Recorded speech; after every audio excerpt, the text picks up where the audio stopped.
Hey, it is your buddy Peace and Harmony with you here today. Much love going out to the empowered harmonizers. Hope you're having a beautiful day. It looks like they're having some issues at YouTube with getting the titles on the videos that we're posting. So I apologize if it's just showing the dates. I'm at the mercy of YouTube. Seems to be a lot of changes going on at their headquarters, issues running with that. So thank you so much for your patience and dealing with that. So hopefully they'll be able to fix that up soon.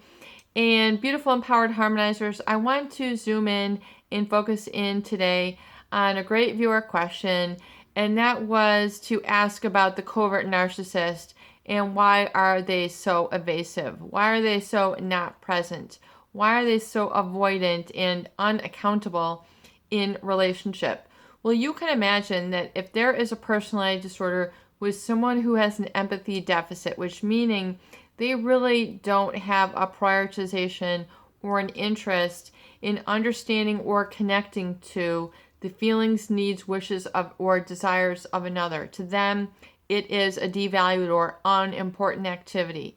And then coupled with someone who has a pathological sense of self-importance and entitlement and sort of grandiosity about themselves, then it further compounds the reason why they do not become very proactive to connecting to others on that basis.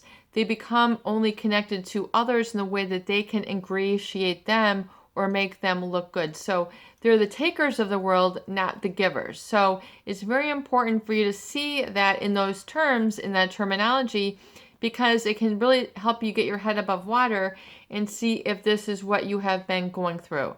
There are people who are very avoidant personality types. They tend to avoid certain things that they feel insecure, inadequate, incompetent, or uncertain about.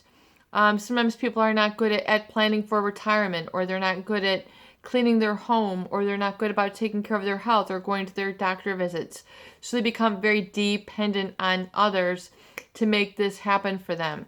So the covert narcissist can actually be quite insecure in their attachment to others and be very dependent and evasive. So in other words, to not act is their choice to act. So if they can be evasive, if they can be unaccountable, then basically it puts the burden and emphasis and importance on you to do what is required to make it through to the other side of the issue. So if you need to make dinner plans, if you need to make vacation plans, if you need to take care of the children, whatever it is, planning to sell a house, planning to buy a house, all these different things, if you found that they're very evasive, trying to get in touch and communicate with them about issues is like pulling teeth, then it's a good indicator that you're in a relationship with a covert narcissist, someone who is very avoidant, very, retreative, very reserved. And there can be people who are introverted. This can be just part of themselves. They don't want to put their life out there. They don't want to put their feelings out there. They're very quiet people. There are people who are extroverted, which means, they can share their feelings. They're very talkative. They're gregarious.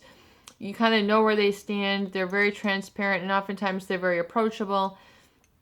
There are people then who are very introverted, who are more to themselves. They're very uncomfortable talking about their feelings. They don't believe in things like talk therapy or, looking at certain things or evaluating or assessing certain things for themselves. They're just not apt to change because they don't feel it's their responsibility. They would rather just continue on their same pattern.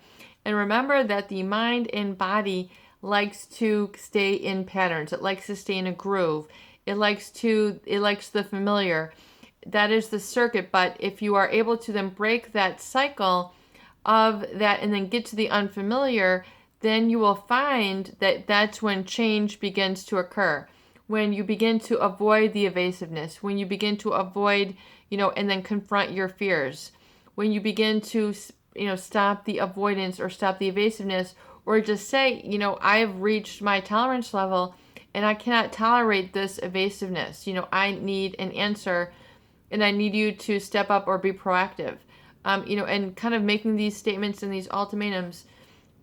And especially if your life is contingent on it, either financially or emotionally or professionally, that you can't move without a mutual decision from this person, it's going to be like a ball and chain. And you need to be able to confront this and face your fears and begin to put this as a new priority and begin to set a time and date stamp for things to get done. Because if not, I mean, not that it all has to be written in stone, but at least within your mind or your appointment book, so you know that things are going to get done. You have that feeling of looking forward. You have a game plan. You're then taking action. But if they're very evasive, very submissive, have that quiet rage where they're very angry about something, but they keep it very bottled up, and you never know it until it explodes, or they become out of character, or they're, on some medicine, and then you get, you're hearing this a whole other side of them. You need to be able to show them your other side, which means I need answers now. This is important. It's not, approaching them with judgment. It's just saying, this has gone on long enough. It's just coming to deal with the facts. And if you can be objective and fact-based and use things like dates and not, approaching it with a judgment against them, it's just beginning to put some structure on the chaos. So things aren't just avoided, procrastinated, or then leading to that chaos. You actually have some good, positive early direction thinking to how you're going to get there, rather than it being this big mystery. And then you begin to master that feeling. And then if it's become so difficult, then you might need to take, cut away a little bit and begin to have some things in your own corner for yourself so things can get done. And begin to surround yourself with people who can actually help you to get these things done. Call a professional. Call the people that you need to call. Make appointments. Get things in your book rolling forward, so you're not just sitting on it. You're now bringing it out in the open. But it's those things that get swept under the rug, swept under the carpet, swept under the sofa, which become, mountains are made out of these moguls. It becomes very difficult, when you keep living in that denial or dealing with that evasiveness. So you need to really stop coping and just start living. When you're able to stop that coping method and just keep going, then you know that you're on the right track. When you let go of those old ways and you break that circuit, you break that cycle, then you're on to something new. Then you're free, then you're liberated, and then your happiness begins to fill you up. You're filling your own cup up first. That's so important. It's your buddy, Peace and Harmony, with you here today. And I hope that these videos do help. Please share and please subscribe for more great tools, videos, discussion, and support.